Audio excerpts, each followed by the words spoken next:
It's 2025, and I think right now is one of the best times to be an independent artist releasing new music. Because of the current landscape of the music industry, it's a lot easier to have the past not define you and your career. Let me explain what I mean by telling a story that started to help me build this mindset.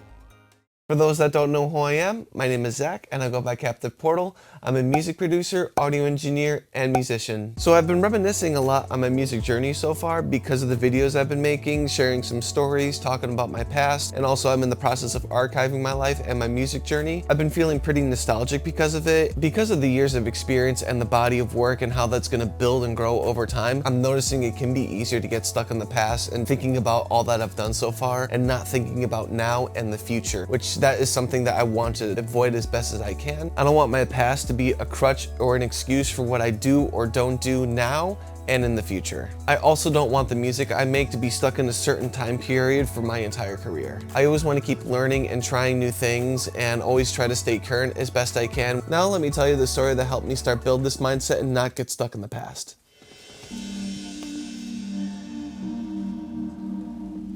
So this artist that I worked with in the past wanted me to mix their next album, and they were telling me how the recording process was going, and that they did have someone mix it at first, but they weren't liking what they were doing, and they wanted me to do it instead. And they sent me that person's mixes just to see what I could do different or improve on, and I was listening to it, and I'm like, I don't know what I could do really different. I know there's like a couple minor tweaks I can do, but I can do this album, let's see what I can do. So I had to go to that person's studio to get the files from them, and it was kind of an awkward situation. I'm going into someone's studio, basically taking files from them from a project that they were supposed to work on, but have me do it. And this person was a more established engineer. I'm this new kid on the block that's taking their project from them, and they're probably like, what the heck, why is this new kid coming in, kind of thing. So as the files were transferring, we were trying to keep a little conversation going, break the silence, because it was awkward. So the main thing that I remembered from this conversation, this person was basically saying, yeah, I'm so bummed. I don't understand why they don't like what I did. I've worked on major label records in the past, so I don't know why they're not liking what I'm doing here. And in the moment, I was kind of like, yeah,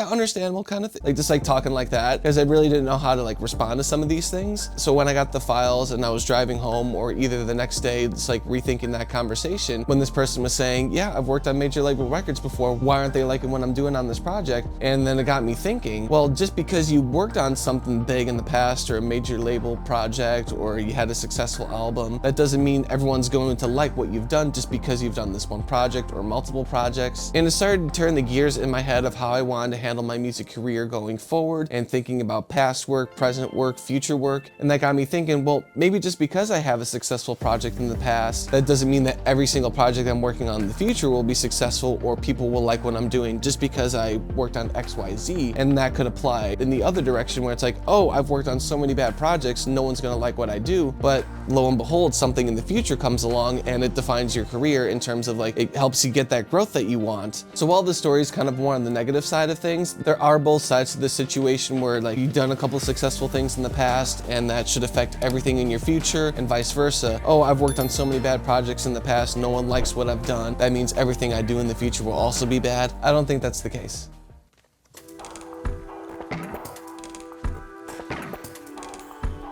So I've done a lot in my music journey so far, playing in bands, played shows with those bands, recorded, mixed, mastered, producing, even making and releasing my own music. And since my music journey has been pretty long so far, I've definitely seen myself before like thinking about the past, or my brain trying to get stuck in the past, feeling nostalgic. And while that's all fine, I want a healthy balance of the past, present, and future, if that makes sense. So like while I can enjoy what I've done so far, but also prioritize what I'm currently working on and any future projects that I may do, whether it's for myself, for other artists, things like that. One example for me of how I can easily get stuck in the past and how that affect my present and future is that I've done a lot of punk and hardcore releases over the years, whether that's bands I've been in or other bands that I've recorded, mixed, mastered, things like that. In recent years, I've been more interested in doing electronic and pop music, whether that's more like producing, mixing, mastering, recording, all that stuff, or even co-writing. But I'll still be doing punk and hardcore music from time to time, but that's not my main focus right now. But who knows, 2, 5, 10 years from now, I could be doing something else. who knows where my career will be going at that point. So that's what I'm trying to focus on, is that even though I've worked on a certain type of music mostly in the past, I don't want it to be all that I do and use it as a crutch. Oh, I've done that certain style over the years,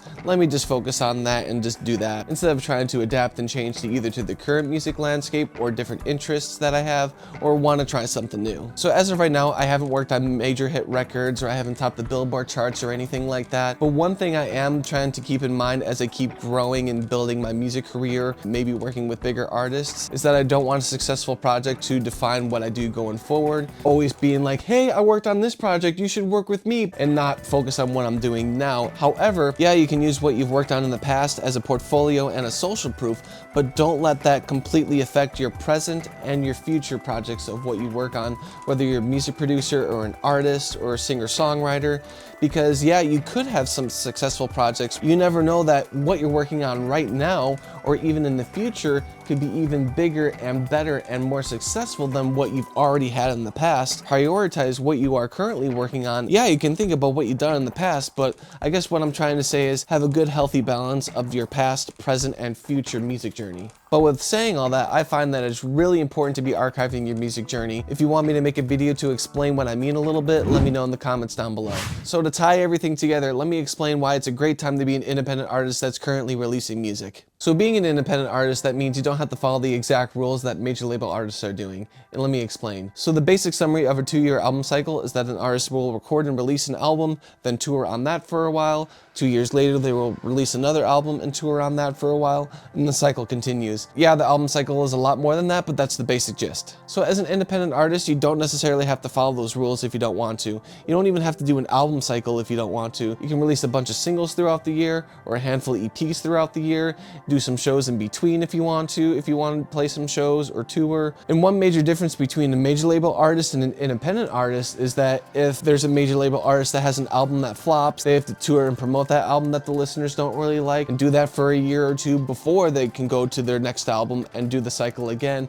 And hopefully people will like that next project more than the previous one. As an independent artist, you don't really have to worry about that as much. Let's say you release a single that didn't do well, that the listeners didn't really like. You don't have to wait for a whole year plus to release another single. You can release another single in a few weeks, a couple months later, and then the cycle starts again a lot quicker, and the next song could be received a lot better than the previous song. So you don't really have to focus on the past where a song or project doesn't do as well or does really well, because the cycle is a lot quicker. Even if you're posting content online, whether to like Instagram, TikTok, or even YouTube videos, because those could either be daily, every other day, or every week, or bi-weekly. So let's say you posted a piece of content and it flopped. You don't have to wait a long time to post the next piece of content, because that could be a day or two from now or the next week, and the cycle is a lot shorter. So that means your growth will have some ups and downs that are a lot quicker than a major label artist, where they may have like one album that does really well and that does really poorly a couple years later, and vice versa. So that means you have a lot more opportunities to see growth as an independent artist, whereas a major label artist, you only have a few chances to get this growth. Hopefully all this makes sense. This video is a little all over the place. I was just remembering the story that I had, and I wanted to share it with you guys to hopefully help you on your music journey and understand that you can have more growth and not be so stuck in the past, whether you had a bad project or a bad release or even a more successful one, because you will have those ebbs and flows a lot more as an independent artist. And I find that as a good thing, because while you see those ebbs and flows as things are happening, and even when you take a step back and look at your past from time to time, you'll notice that you'll be growing more than you're expecting during your ebbs and flows. I hope this video has been an encouragement for you as you continue on your music journey. And if you're trying to release your own music right now, you can check out this video where I shared my 3 favorite music distributors that you probably haven't heard of. This is Zach of Captive Portal, and I'll see you guys next time.